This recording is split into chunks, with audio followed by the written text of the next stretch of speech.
வணக்கம் தனுசு ராசி நண்பர்களே. வரக்கூடிய ஆனி மாதத்தில் உங்களுக்கு எந்த மாதிரியான பலன்கள் கிடைக்கும் அப்படிங்கிறத தான் இந்த பதிவில் நாம் இப்போ பார்க்க போகிறோம். முதலாவதாக சனி பகவானவே பார்ப்போங்க. சனி பகவான் உங்களுடைய ராசிக்கு 3வது ராசியில் தான் இருக்கார். 7.5 சனி எல்லாம் முடிஞ்சிச்சு. அப்போ இனிமேல் வாழ்க்கையில் சில வெற்றிகளை ஈஸியாக நீங்கள் பெறலாம் அப்படின்னு தான் இருக்குது. அப்போ படிப்படியாக உங்களுடைய வாழ்க்கையில் நல்ல முன்னேற்றங்கள் ஏற்படும் அப்படின்னு நம்ம சொல்லலாம்.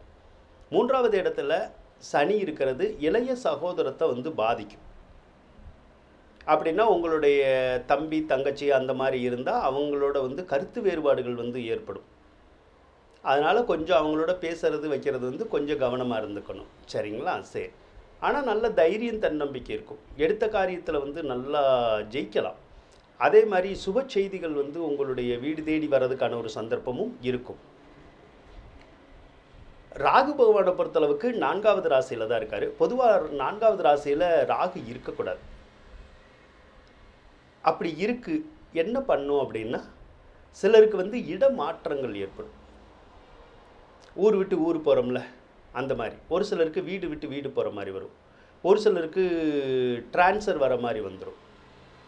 சிலருக்கு தனி குடித்தனம் போகிற மாதிரியான ஒரு சூழ்நிலைகள் இருக்குல்ல, அந்த மாதிரியான சூழ்நிலைகள் உருவாகும். அதாவது கூட்டு குடும்பமாக இருந்தோம்னா அந்த குடும்பத்தில் சண்டை சச்சரவு வரும், பிரிவினைகள் ஏற்படுறதுக்கான ஒரு சந்தர்ப்பமும் இருக்கும் அப்படின்னு நம்ம சொல்லலாம். ராகு தாயார் விஷயத்தில் தொந்தரவு பண்ணும். அப்போ சிலருக்கு தங்களுடைய தாயாரோட கருத்து வேறுபாடு சண்டை சச்சரவு வரும், வாய் பேச முடியாமல் கூட போகும். ஒரு சிலருக்கு தாயாரோட நல்லா அந்யோன்யமாக தான் இருப்பாங்க. ஆனால் அவங்களுக்கு தாயாருக்கு உடம்பு சரியில்லாமல் போயிடும். அதனால் அவங்களுடைய ஹெல்த்து சம்மந்தப்பட்ட விஷயத்தில் நாம் கொஞ்சம் அக்கறை எடுத்துக்கிறது நல்லதுங்க. அதே மாதிரி ஏதாவது பொருட்கள் சொத்துக்கள் இழப்பீடு ஏற்படுறதுக்கான வாய்ப்புகள் வரும். இப்போ நம்ம ஏதோ ஒரு பொருள் வச்சுருக்கோம், ஏதோ ஒரு வகையில் இழப்பீடு ஆகும். சரியா? காணாமல் போகலாம், சேதாரமாகலாம், அந்த மாதிரியான விஷயங்கள்லாம் நடக்கும். ஒரு சிலருக்கு ஏற்கனவே ஏதாவது ஒரு சொத்தை அடுத்தவிட்ட வாங்கி வச்சுருப்பாங்க. இந்த ஒத்திக்கு வாங்கி வச்சுருக்கிறது, லீஸுக்கு வாங்கி வச்சுருக்கிறது, அந்த மாதிரிலாம். ஸோ அதெல்லாம் மறுபடியும் நம்ம ரிட்டர்ன் கொடுக்குற மாதிரியான ஒரு சூழ்நிலைகள் வரும்.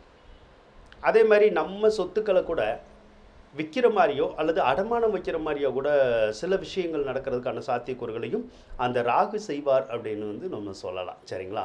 ஒரு சிலருக்கு அல்சர் கேஸ்ட்ரிக் பிரச்சனை இருக்குல்ல, அந்த மாதிரியான தொந்தரவுகள் வரும்.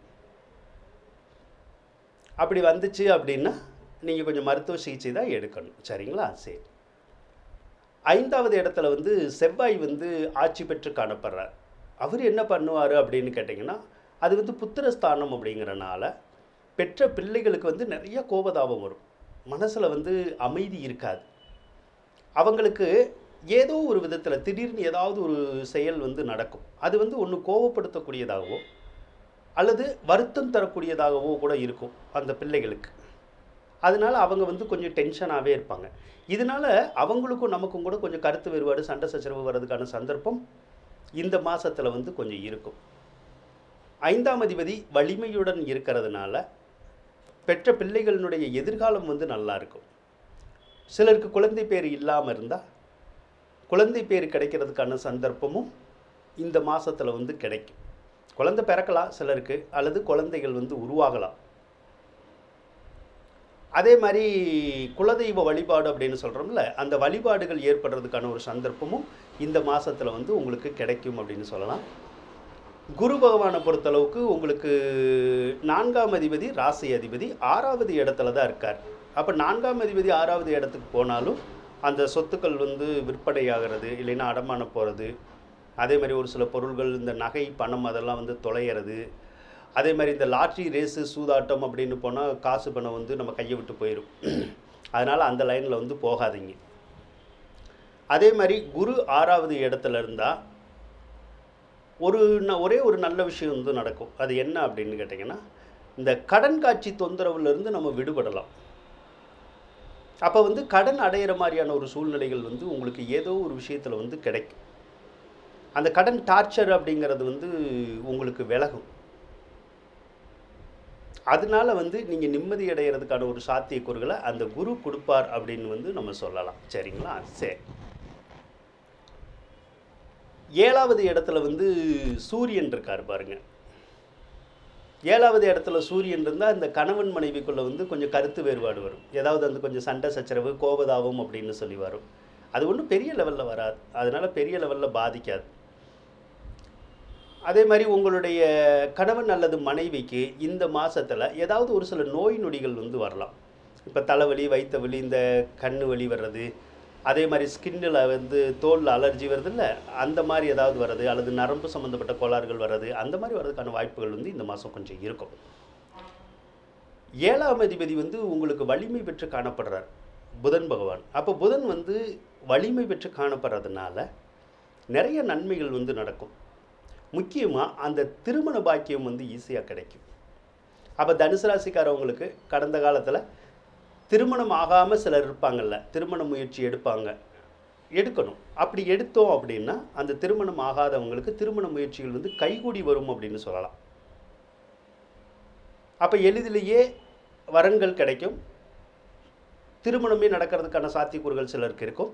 சிலருக்கு நிச்சயதார்த்தம் அல்லது உறுதிப்படுத்துதல் போன்ற காரியங்கள் நடக்கிறதுக்கான சந்தர்ப்பத்தை அந்த புதன் வந்து உருவாக்கி கொடுப்பாருங்க.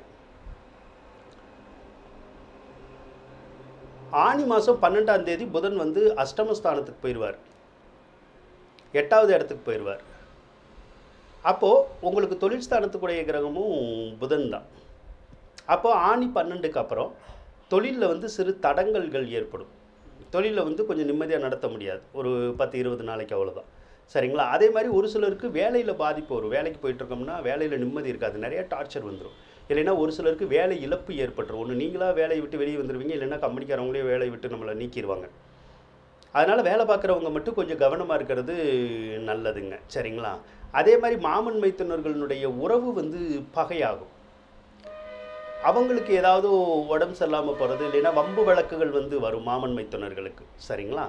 ஒரு சிலருக்கு மட்டும் கல்வியில் வந்து தடங்கள் வரும், மார்க்கு குறையலாம், அல்லது நினச்ச கோர்ஸு படிக்கிறதுக்கு கிடைக்காம இருக்கலாம். அந்த மாதிரி தொந்தரவுகள் வர்றதுக்கான சாத்தியக்கூறுகள் இந்த மாதம் வந்து கொஞ்சம் இருக்கதா செய்யுது.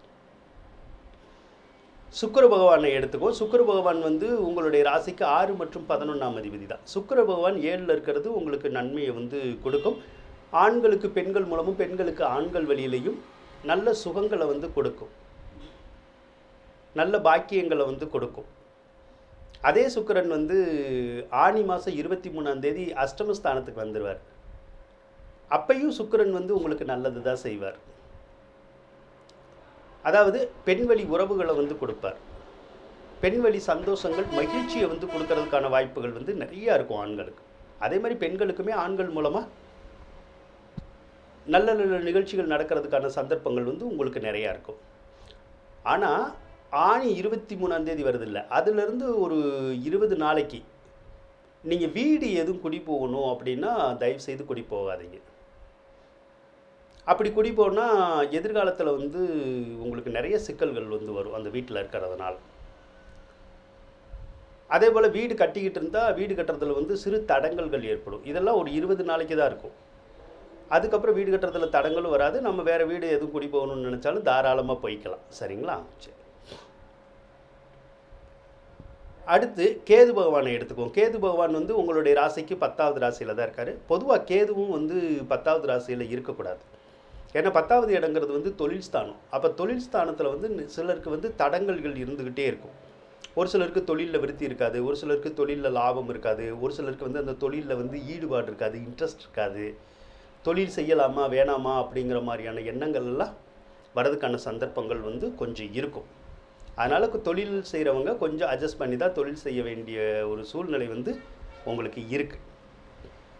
ஆக தனுசு ராசிக்காரவங்களை பொறுத்தளவுக்கு கேது மற்றும் புதன் மட்டும் கொஞ்சம் வீக் ஆகுது. மற்ற கிரகங்கள் எல்லாம் உங்களுக்கு சாதகமாக தான் இருக்குது.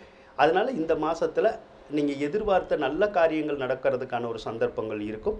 நீங்கள் எதிர்பாராமவே சில நன்மைகளும் உங்களுக்கு கிடைக்கிறதுக்கான சாத்தியக்கூறுகள் இருக்குது அப்படின்னு சொல்லி கூறிக்கொண்டு விடைபெறுகின்றேன். நன்றி, வணக்கம். தனுசு ராசிக்காரவங்களுக்கு இந்த வீடியோ பிடிச்சிருந்தால் லைக் பண்ணுங்கள், ஷேர் பண்ணுங்கள், மறக்காமல் சப்ஸ்கிரைப் பண்ணுங்கள். நன்றி தனுசு ராசி நண்பர்களே.